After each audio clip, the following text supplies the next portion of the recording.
So, hello everyone. I am Eric. I work at Collabora on the graphics team, and I will be talking about a not really hardware enablement project. I had an accident yesterday, and hit my head, so I've moved my slot, and I will, as a result, probably go a little bit slow and we might not make it to the end of the presentation. But yeah, so that's me. So yeah, the goal here in general is to implement OpenGL on top of Vulkan to make a simpler graphics stack in the future of the Linux desktop. So there's a few other attempts at this out there that already exist. Think Silicon has made something called Glove. It only implements OpenGL ES 2.0, and the CLA requires a copyright assignment there, so which can be tricky for some companies to work with. Google has Angle. They again also implement only OpenGL ES. And then there's something called VKGL, which targets OpenGL 3 core profile, so it's not going to do legacy OpenGL versions, no fixed function or anything like that. And this is a pretty slow-moving project. It's a spare time project for a single developer, and it has a really long way to go before it can be very useful. So for solving this, there's nothing really out there that fits well. So did I go the wrong way? Oh well. Yeah, so I guess I swapped these slides. I'm sorry for that.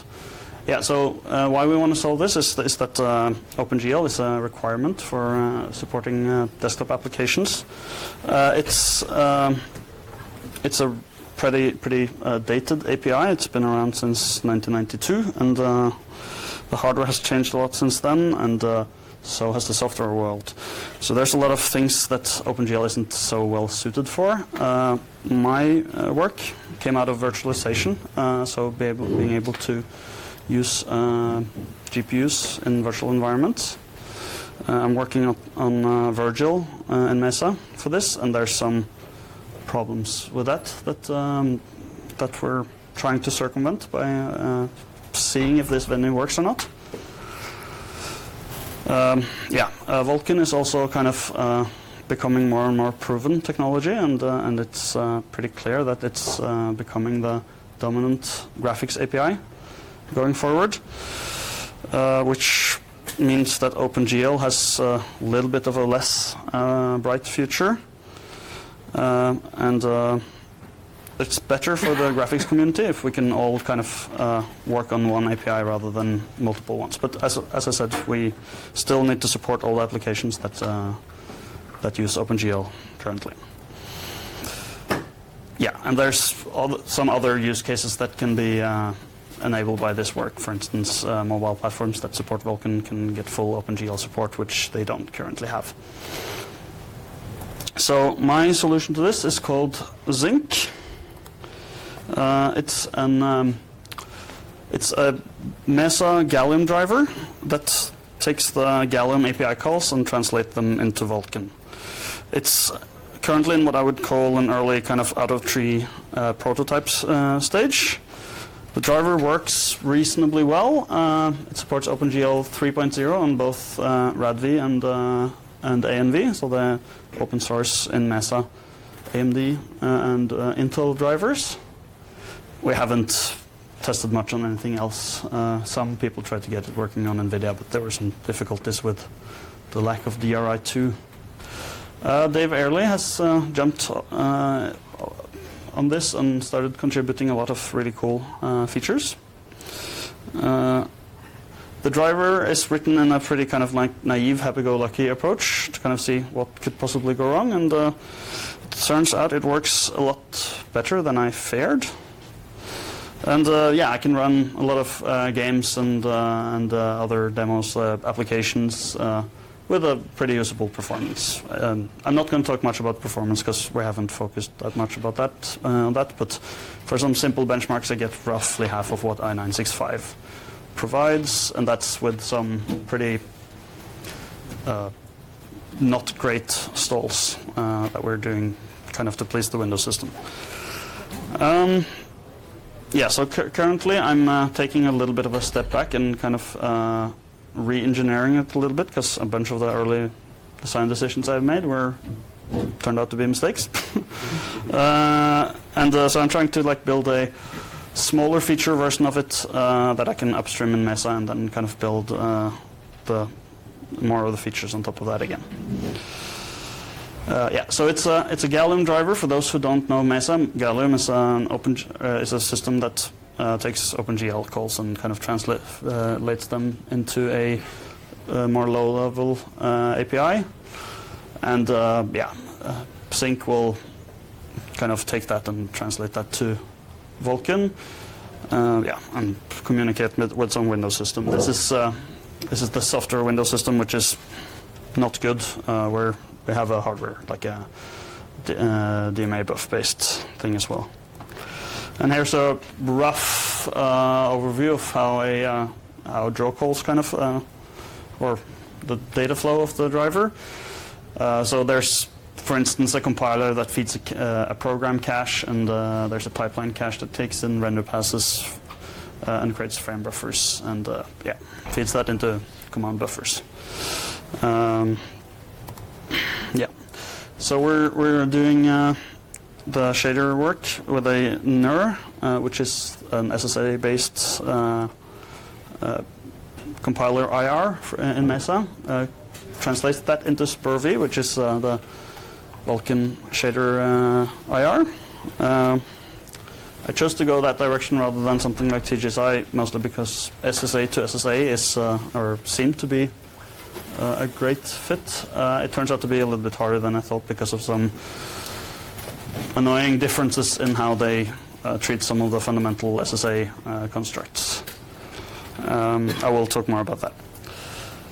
It's written as a reusable module, hopefully similar to we currently have a SPURV to NUR, so it's kind of written in a somewhat similar fashion. And I'm hoping that with that maybe we can make an in-tree GLSL all the way to SPURV compiler in Mesa.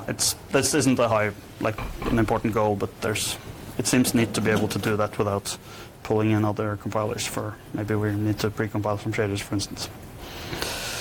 It does not generate awesome code. Seems to the Vulkan drivers on desktop kind of make up for the bad code we generate by optimizing it afterwards. But I fear that this is not going to fly on mobile. The mobile drivers are probably less eager to spend CPU time on optimizing the code first. Yeah, so I'm going to talk a little bit now about the different difficulties we met. Some of these have solutions, some of them have ugly hacks, and yeah. Yeah, so control flow, we don't support it. Pretty bad. This is one of the kind of big ticket things that needs to be fixed, I think, before I can upstream it. It's yeah, I have some prototype, but that kind of crashes and burns in some cases. It's trickier than it sounds, and the reason for this is these SSA differences that I talked about. In NUR, jumps can occur from anywhere inside a basic block, which is a very creative way of defining a basic block, I think. So for instance, yeah, NUR jump and return, break, continue, these can all do it, and some intrinsics also have implied control flow modifications like discard. In SPURV, all of these terminate the basic block, and that means that addressing phi nodes gets pretty hairy. It's probably not super duper hard to solve, but I think I'm going to have to accept not a direct translation here first, and do something a little bit clever. I haven't really spent much thought about this after kind of hitting this wall.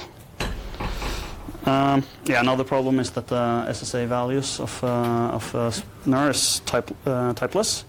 They're basically just a bucket of bits, which means that we currently just bitcast everything into and from uint. This creates a lot of needless instructions in a lot of cases, and yeah, it's not great.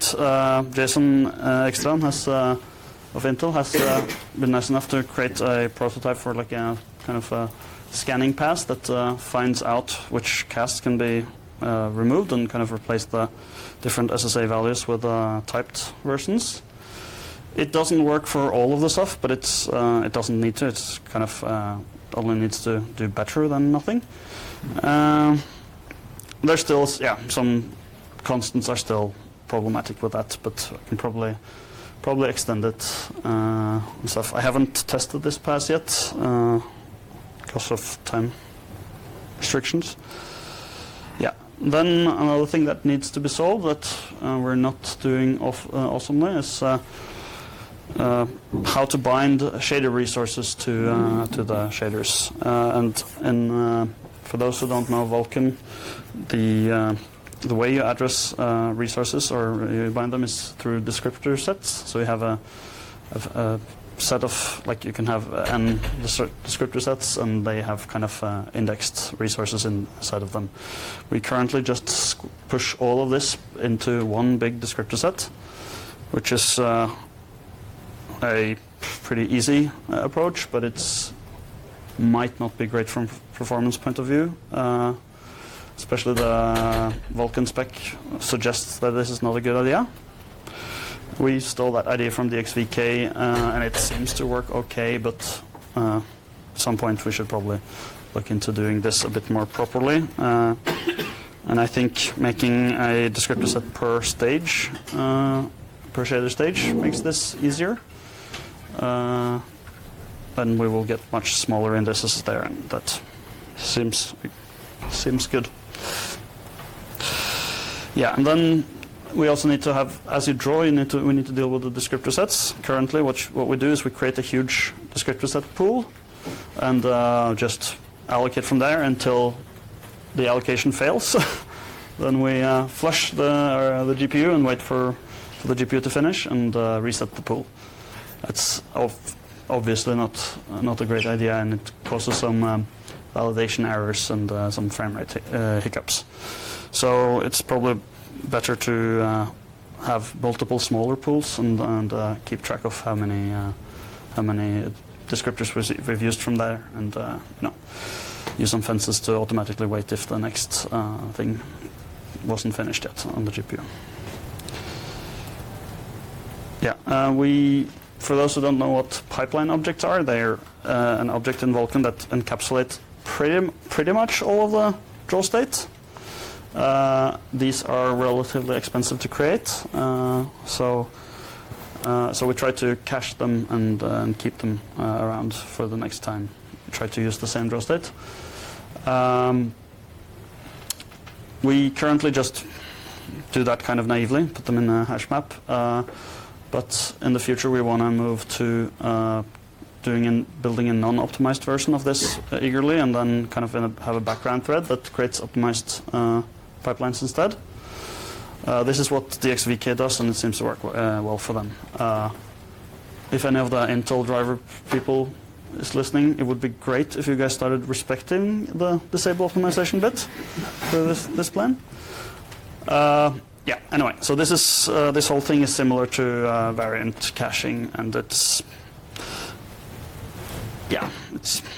not really a big question what to do here. Yeah, and we need to also deal with image layouts, which is one of the big differences with OpenGL. For those who doesn't know quite what that is, that it's kind of like it's a hint to the driver what you're going to do with an image. So you can, for instance, be set in a state where you can only do rendering to it, or you can only do texturing from it. And generally speaking, these optimizations, or these might have some optimizations on the hardware level, where they're faster at being accessed. We just use the big hammer called layout general and translate to that as early as we can and just keep them there. There, every operation is allowed, but the performance isn't necessarily great. This is not a big problem for us yet, mainly because we're mostly CPU limited rather than GPU limited. Of course, depends on the application, but yeah, it has some nasty implications with raciness, with multiple context, where the problem is that the resource has different, like the resources can be shared, and the context is the only one who kind of sees when the transition happens. So we need to insert some fencing or something there to make that sure. We're not doing that. I haven't tried anything that does multiple contexts yet. Yeah. In addition to this, Angle is doing some really cool work of building something called a frame graph, which is like you kind of build a timeline of what's happening with things, and then issuing things so you can move your image transfers as early as possible, which is supposedly better for performance. I can imagine we can do, like, just steal their ideas there and something. But this, I think, comes down the line a bit from where we're at now. Yeah, and so uniforms is also kind of a little bit different. In OpenGL, you can have, like, freestanding, like, default uniforms that, or a default uniform block. And in Gallium, this is a little bit, yeah, they look different from the IR and stuff like that. We basically just do a shader, a compiler pass that transforms them into a uniform block. There's already some stuff in Gallium to do this by default, but we can't use that for some technical reasons yet. Yeah, there's some difficulties here. It's not really that interesting. I'm going to just go on. Yeah, and then one other issue is that we're depending for some OpenGL 3.0 features and stuff like that. We depend on some ext extensions and stuff like VK-ext transform feedback. I'm not so sure we can rely on that forever, and probably not at all on mobile. So we need to rethink some of these solutions. I kind of can envision some of this stuff being done with a giant compute shader that you inline all the different shader stages apart from the fragment shader into, and kind of build some queues. Basically re-implement the GPU pipeline compute shader. Some people have done this before with CUDA, and it's pretty successful.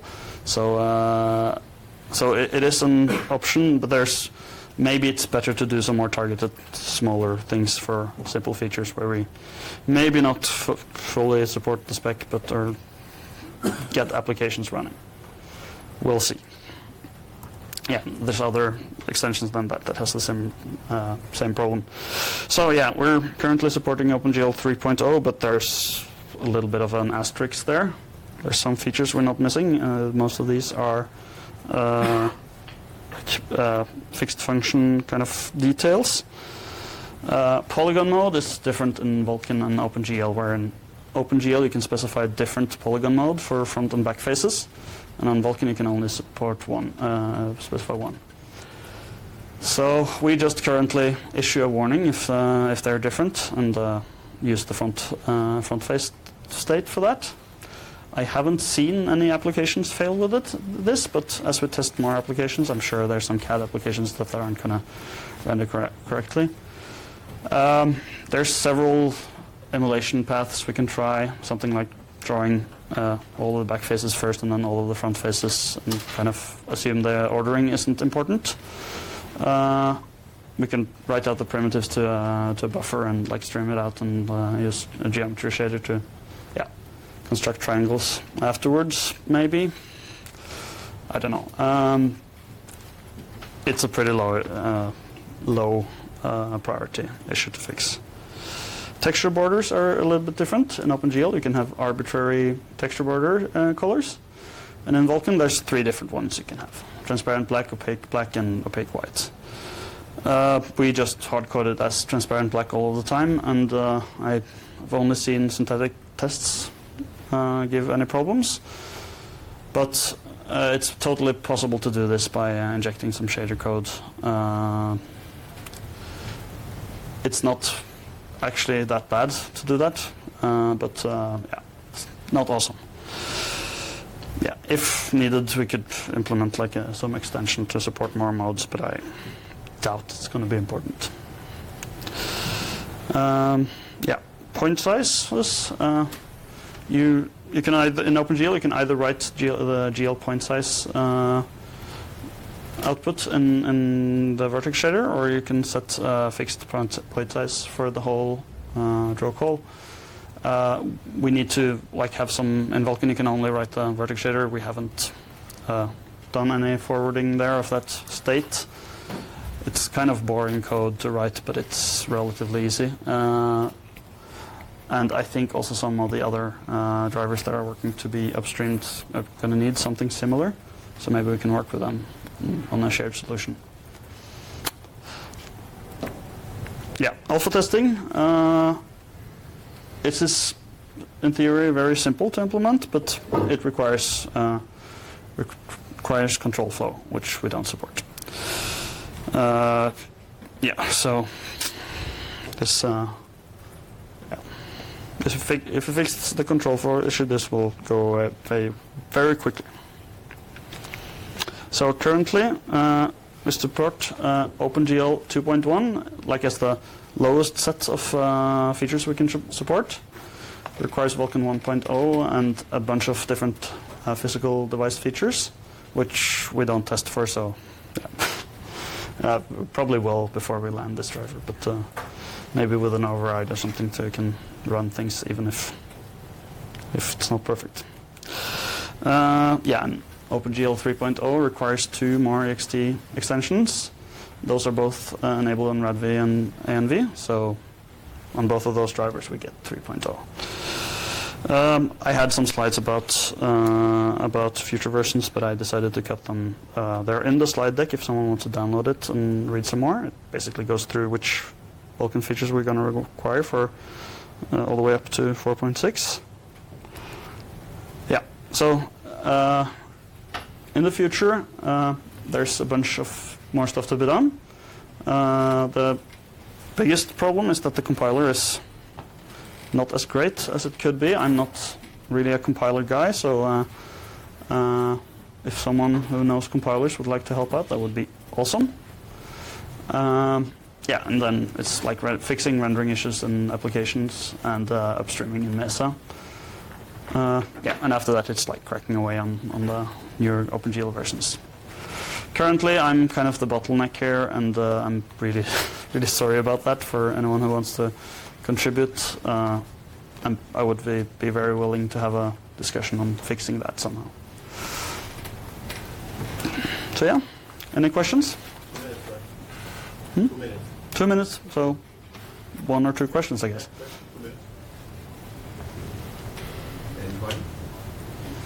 How viable will it be to take this project and run it outside of the Mesa framework, I'd say?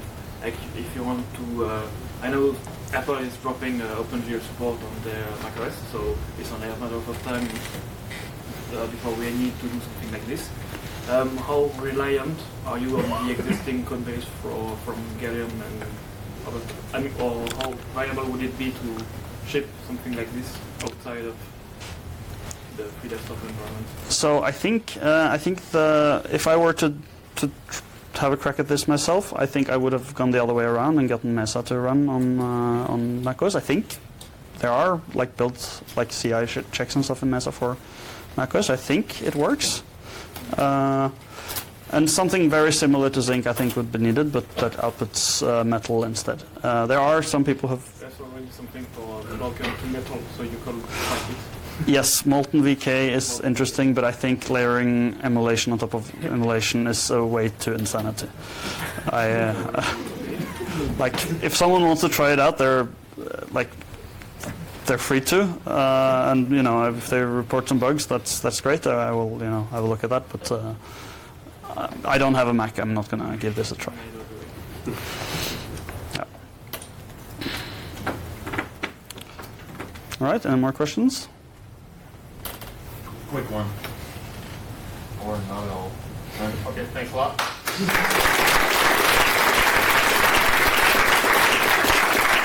Also, we're hiring.